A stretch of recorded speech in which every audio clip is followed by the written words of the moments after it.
Hi, இன்னைக்கான ஒரு recipe video பார்க்கலாமா? கண்டிப்பாக இந்த தீபாவளிக்கு குலோப் ஜாமுன் செய்யாமல் இருக்க மாட்டீங்க. அந்த குலோப் ஜாமுன் நான் இப்போ எதில் செஞ்சேன்னு சொன்னால் நீங்கள் நம்பவே மாட்டீங்க. ஆமாங்க, இந்த சக்கரவள்ளி கிழங்குல வச்சு தான் நான் இந்த குலோப் ஜாமுன் செஞ்சேன். செம்ம சாஃப்டாக சூப்பராக இருக்கும்.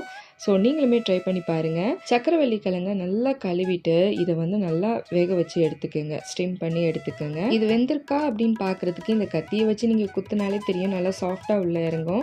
இது நல்லா தோல்லாம் எடுத்துட்டு நல்லா மசிச்சிடுங்க. மிக்சிலெலாம் போடணுன்னு அவசியம் இல்லை. இப்படி மத்து வச்சு நீங்கள் மசித்தாலே போதும்.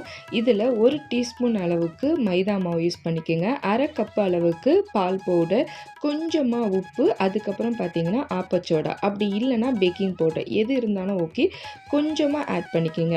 இது கூட கொஞ்சமாக பால் ஊற்றி அதுக்கப்புறம் நெய்யும் ஆட் பண்ணி எல்லாம் மிக்ஸ் பண்ணதுக்கப்புறம் சின்ன சின்ன பாலாக நம்ம ஜாமுனுக்கு எப்படி ரவுண்ட் பண்ணுவோம் அதே மாதிரி பண்ணிவிடுங்க. இது விரிசலே விடாது, உடையவே உடையாது. இப்படி நல்லா சாஃப்டாக குண்டு குண்டாக இருக்கும். இதுக்கான சுகர் சிரப்பும் நம்ம ரெடி பண்ணிடலாமா?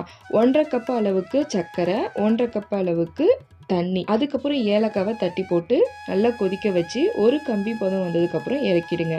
அடுத்தது இந்த குலோப் ஜாமுன் பால்ஸ்லாம் இருக்குல்ல, இது எல்லாமே நல்லா சூடான எண்ணெயில் கோல்டன் ப்ரௌன் ஆகிற அளவுக்கு நல்லா ஃப்ரை பண்ணி எடுத்துக்க வேண்டியதான். நம்ம இதை ஃப்ரை பண்ணும் போதே இதனுடைய வாசமே அவ்வளோ சூப்பராக இருக்கும்.